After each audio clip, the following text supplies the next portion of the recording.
Judge Walter Grayson thought he was sentencing a clueless teenager, a young, naive man who had made a mistake out of stupidity.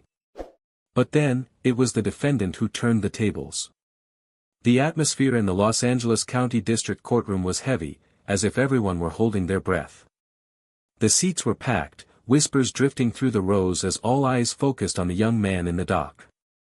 The defendant's desk seemed too big for Jalen Dawson, who stood beside it, his posture relaxed but controlled. His hands were in his pockets, his chin raised, his eyes sharp as he faced the judge sitting above him. There was no fear. Jalen Dawson, 19, was charged with auto theft and resisting arrest. The charges were not light, but there was one thing Judge Grayson realized at first glance: this was more than just a criminal trial. It was another confrontation. Grayson leaned back in his chair, his fingers tapping lightly on the polished wood of the table. He looked down at Jalen through his silver-rimmed glasses, the corners of his mouth twitching into a mocking smile. "You think you're a legal expert?"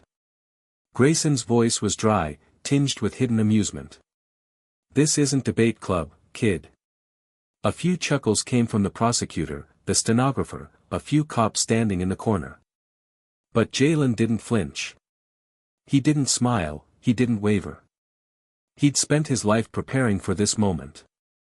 Not as a defendant, of course. But Jalen knew the courtroom like the back of his hand.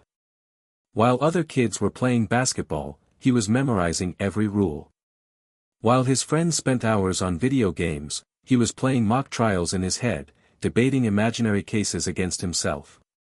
His mother, Denise Dawson, was a paralegal with over 20 years of experience. He'd grown up hearing stories about how prosecutors cut corners, how judges were biased, and how some defense attorneys didn't even try to defend their clients. By the time Jalen was 14, he could analyze a case more sharply than a law student. And today, standing before a judge like Grayson, he knew this battle was about more than just paperwork. Grayson cleared his throat, stifling a chuckle. "So, Dawson. You're going to defend yourself? We all know this is a simple trial, right? You were caught with the evidence in front of you. I'll go easy on you if you're reasonable." Jalen blinked slowly. "With all due respect, Judge, this is not a simple trial. And the evidence you refer to? I can show that it has more holes than the prosecutor has presented." The room fell silent. Someone in the crowd took a small breath. All eyes turned to Grayson, who stiffened for a moment.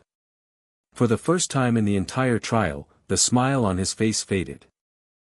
Jalen was just another kid in trouble. Judge Grayson sighed, flipping through the case file with a tired look. "Let's make it quick," he muttered, glancing at his watch. "I have a golf game at 2. The courtroom chuckled, a few mocking laughs. But this time, something was different. Jalen's lips curved into a faint curve, a barely perceptible smirk. Not because he found it funny, but because Grayson had just made his first mistake. But the courtroom hadn't noticed yet. Prosecutor Mitchell Carrington rose from his chair with the air of a victor.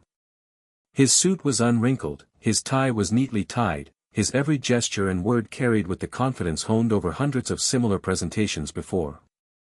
"Your Honor," Carrington began, his voice echoing throughout the room. "The state will prove beyond a reasonable doubt that defendant Jalen Dawson was caught red-handed in a stolen 2022 Audi A6, a car that had been reported missing just hours before it was discovered." He paused for effect, his eyes scanning the crowd. Officers pursued him through downtown. He attempted to flee, before being subdued and arrested. His fingerprints were found on the steering wheel. The evidence speaks for itself. A ripple of commotion rippled through the courtroom. Heads turned, whispers exchanged. On the outside, it seemed like a simple case. A stolen car. A chase. A conclusion all but decided. Judge Grayson glanced at Jalen over the rim of his glasses, then turned back to the prosecutor. "Go ahead." Carrington walked toward the jury, his polished shoes clicking on the parquet. "The defense will probably try to convince you that it was all a misunderstanding. That Dawson was just an unfortunate victim of circumstance. But let's be honest. He paused, turning to look at Jalen for the first time since the trial began. What victim runs when they see the police? The air in the room was tense. The tension was stretched like a string. Judge Grayson rested his chin on his hand, his eyes searching. Jalen sat still, unblinking. He didn't react, didn't waver. But there was something hidden in his eyes. Something Carrington didn't recognize. Carrington continued, flipping through a stack of papers, his voice as firm as cold steel. Your Honor. I have here the testimony of Officer Daniel Ruiz, who personally witnessed the defendant behind the wheel before he attempted to flee. The car was confirmed stolen. The arrest was made in a procedural manner. Judge Grayson exhaled through his nose, nodding. It sounded simple enough to me. And to most people in the room, it was probably obvious: a stolen car, a chase, an arrest. But Jalen had spent too many years studying trials to see the hidden cracks. He watched silently, waiting. His eyes scanned the room like someone searching for the missing piece of a puzzle. Judge Grayson tapped his gavel on the table. Okay, let's hear from the defense. He turned to defense attorney Lisa Thornton, whose confidence had been shaken since she entered the courtroom. She stood up, her hands nervously gripping her briefcase. Your Honor, my client. Jalen gently placed a hand on her arm, an unspoken request for silence. Lisa hesitated, her eyes flicking to him, then hesitantly sat back down. For the first time, Jalen spoke. I will represent myself, Your Honor. The courtroom seemed frozen. For a moment, not a sound was made. Judge Grayson stared at him, clearly amused. Are you sure? Jalen nodded. Yes, Your Honor. I will represent myself. A murmur spread through the courtroom. The escort officer's eyebrows rose. Carrington, the prosecutor, pursed his lips before a brief smile, then a faint chuckle. Well, this should be interesting. But no one else laughed, as they began to sense something was wrong. When Jalen stepped forward, the room fell into an eerie silence. His footsteps echoed through the vast space. The confidence in his stance, the way he adjusted his cuffs, the way he looked at each person, all of it made people feel like they were about to witness something unprecedented. He stood at the podium, hands still in his coat pockets, eyes shining with an unwavering determination.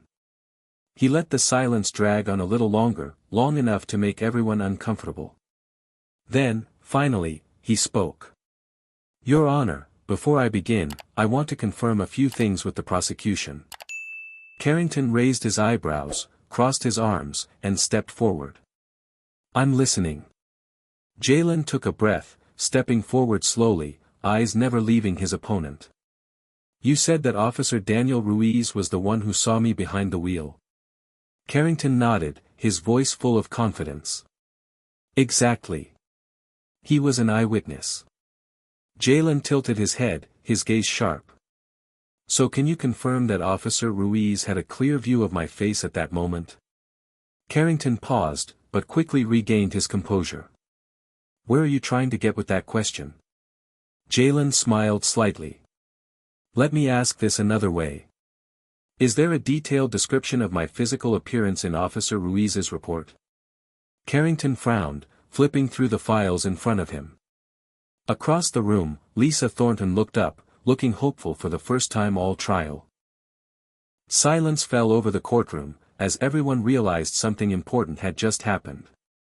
Jalen wasn't just making a defense, he was changing the entire game. Carrington clenched his jaw, took a deep breath, and tried to keep his voice from wavering. You saw me behind the wheel before I was arrested, right? Jalen repeated, his voice calm but carrying a chill that froze the room. Carrington exhaled sharply, and for a brief moment he hesitated. His eyes were filled with a mixture of exhaustion and irritation. You're bored, aren't you? Jalen pressed, his gaze boring into the other's mind as if to expose every lie. And that testimony, like a double-edged sword, was written right into Ruiz's police report. Without hesitation, Jalen turned to Judge Grayson. "Your Honor, I hereby reject that testimony as evidence." Judge Grayson narrowed his eyes at him, his experienced eyes not easily convinced. "On what basis?" Jalen slowly pulled his hand out of his pocket for the first time since the trial began, and pointed directly at the prosecutor's table. "Because Officer Ruiz never saw me in that car. In fact, he wasn't even on duty when the chase began." Carrington frowned slightly, a look of confusion crossing his face. "What are you talking about?" Jalen didn't flinch. He took a step forward, confidence oozing from his words. "Your Honor, if the court allows it, I'd like to file a request to verify Officer Ruiz's GPS logs from that night. If his report says he witnessed me in the car, then the GPS data should match his location history." He paused, leaving a meaningful pause before continuing, his tone defiant. "But I have a feeling, they won't." A ripple of murmurs rose in the courtroom, whispers bouncing off the walls. All eyes turned to Carrington. Grayson frowned, turning to the prosecutor. "Counselor Carrington." Carrington cleared his throat, his hands clenching. "That report was submitted by a law enforcement officer, Your Honor. Are we really going to trust the defendant's word over a trained expert?" Jalen shrugged, a small smile playing on his lips, but his eyes remained sharp. "If the officer was where he said he was, the GPS data would prove it. But if not..." He let the sentence hang in the air, letting doubt creep into the minds of everyone in the courtroom. Grayson studied Jalen silently for a long moment, then turned to Carrington. "Does the prosecution have any problems with verifying the officer's GPS logs?" Carrington hesitated. A pause that was just long enough. The jury noticed. The gallery noticed. And most importantly, the judge noticed. Jalen took a deep breath. He had spent years watching trials, studying prosecutors, analyzing their tactics, the way they played the justice system. And there was one thing he knew for sure. If Carrington truly believed in his case, he wouldn't have hesitated like this. Grayson sighed, setting his pen down on the table. The air in the room grew heavy, and Jalen knew, this time, he had hit them where it hurt. Carrington finally shook his head, taking a deep breath to regain what little control he had left. "No objection, sir," he said, but his voice was not as firm as before. The change had begun. For the first time, the courtroom was no longer laughing. Instead, a tense silence hung over everyone like a heavy curtain. Carrington flipped through his papers, but his hands were no longer steady. His polished confidence was starting to crack at the edges. He glanced at the jury, but found no support there. Pressure was pressing down on his shoulders like a boulder. "Sir," Carrington said, trying to regain his composure. "While we await the GPS records, the fact remains that the defendant's fingerprints were found on the steering wheel of the stolen vehicle." Jalen sat still for a moment, then nodded slowly, as if weighing each word. His expression was unreadable, but his eyes were razor-sharp. He stood slowly, unhurried, unfazed. He took a small step forward, not looking at Carrington but looking straight at the jury. "Yes," Jalen said, his voice calm but weighty, as if each word carried a weight. "Let's talk about that evidence for a second." Grayson, the judge, raised an eyebrow. He watched Jalen closely but did not interrupt. Jalen slowly scanned each of the jury members, nodding slightly as if inviting them into the conversation. "The prosecution wants you to believe that my fingerprints on the steering wheel mean I stole the car. That's the story they're selling you. But think about it, logically." He paused for a moment, letting his words sink in before continuing. "Suppose you walk into a department store. You see a nice coat. You try it on, put your hand in the pocket, zip it up to see if it fits. Then you put it back and walk out. Hours later, someone steals that coat. Your fingerprints are still on it. Does that mean you stole it?" A few of the jurors exchanged glances. Someone in the audience muttered something, but Jalen didn't stop. He didn't give them time to think about it for too long. That car was parked outside at 7 to 11 hours before the robbery. His voice was steady, but there was an unshakable certainty. I was in that store. With 3 friends. When I passed the car, I leaned against it. The door was unlocked. I opened it. Just a moment of stupid curiosity. He paused. The room held its breath. Then, in a tone as sharp as a scalpel, he asked. Does touching something make you a criminal? The question hung in the air, lingering in the minds of everyone in the courtroom. Some of the jurors shifted in their seats. Grayson slowly rapped his gavel, signaling for order, but even he seemed to be pondering the question. Carrington said nothing. For the first time in the entire trial, he did not have an immediate answer. Carrington cleared his throat, flipping through his notes with slightly shaking hands. His eyes scanned the pages, searching for something, anything, to regain control of a situation that was slipping away from him. Jalen wasn't finished. He leaned forward, his sharp gaze scanning the courtroom. And while we're on the subject, he said, his voice calm but carrying the weight of certainty. Let's talk about how the fingerprint analysis was performed. He turned to Grayson, the man sitting in the witness box. Sir, you're the forensic expert on this case, correct? You've been called to testify today. Grayson blinked, clearly taken aback by Jalen's sudden question.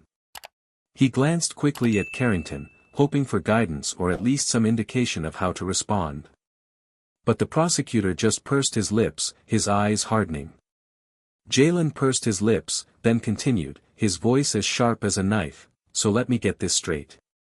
The state is using forensic evidence to try and convict me. But they didn't think it was necessary to bring in the actual expert who handled that evidence. Wasn't there an opportunity for me to cross-examine, ask about the chain of custody, or challenge the accuracy of this analysis? Carrington's jaw tightened, his eyes flashing with confusion and anger. For a moment, the tension in the courtroom was so intense it could have been cut with a knife. Jalen nodded slowly, as if that was all he needed to hear. A faint smile crossed his lips. Interesting. On the bench, Judge Grayson sighed, reaching up to pinch the bridge of his nose as if trying to dispel a headache that was slowly forming. It was the look of a man who realized that this case was not going to be the easy win he had thought it would be. In fact, it was becoming a quagmire. But Jalen wasn't done yet. He walked slowly forward, his footsteps echoing clearly in the quiet room. When he spoke, his voice was calm but held an undeniable force. Your Honor, I would like to present a new piece of evidence. He paused, allowing his words time to sink in. An official statement from the owner of the vehicle. Judge Grayson frowned. The owner? Jalen nodded firmly. Mr. Raymond Whitaker. The legal owner of the stolen Audi. He provided a statement to the police, but for some reason, it was never filed with the prosecution. A murmur spread through the courtroom. Carrington gritted his teeth, his eyes flashing with worry. He knew exactly what was coming. Jalen didn't wait for Carrington's response. He reached into his briefcase, pulled out a hard copy, held it up in front of everyone, and began to read it out loud, each word as clear as a knife in stone. I left my car running when I pulled into the gas station. Silence. A heavy, drawn-out silence, as if the entire room were holding its breath. Carrington closed his eyes for a moment, then opened them, staring at Jalen. He knew, they all knew, that this case had just taken a turn for the worse. Some kid jumped in and took off. But not the one they arrested. I saw the kid, a white kid. A collective gasp filled the courtroom, as if someone had pulled back a curtain to hide a truth no one wanted to face. Jalen stood tall, the paper shaking slightly in his hand, but his voice was firm as he spoke. This is from the original police report. A heavy silence fell. The report the prosecution conveniently ignored. He turned to Judge Grayson, his eyes burning with a mixture of determination and pent-up anger. The arresting officer admitted this in his testimony. But the prosecution chose to ignore it. And they still want the jury to believe that I, a person who did not fit the physical description of the suspect, was the one who committed the crime beyond a reasonable doubt. Carrington took a step forward, his voice sharp and uncertain. Your Honor, that's irrelevant. The defendant was arrested in possession of the car. But Jalen shook his head. No, I wasn't. His voice wasn't loud, but it cut through the courtroom with an undeniable sharpness. I was arrested several blocks from where the car was abandoned. I was walking home from a snack run with friends. I wasn't in the car. I wasn't near the car. I didn't run. The only thing tying me to this case is police negligence and presumption. Judge Grayson sighed, rubbing his temples, as if he could ease the heaviness that hung over the room. Everyone could feel it, this case was coming to a close. Jalen turned to the jury, his gaze scanning their faces. The real suspect escaped that night. But the police found a black kid in the same area and decided that was close enough. That's exactly what this case is about. Silence. The kind of suffocating silence where buried truths are waiting to burst forth. Grayson cleared his throat, adjusted his glasses. Does the prosecution have anything to add?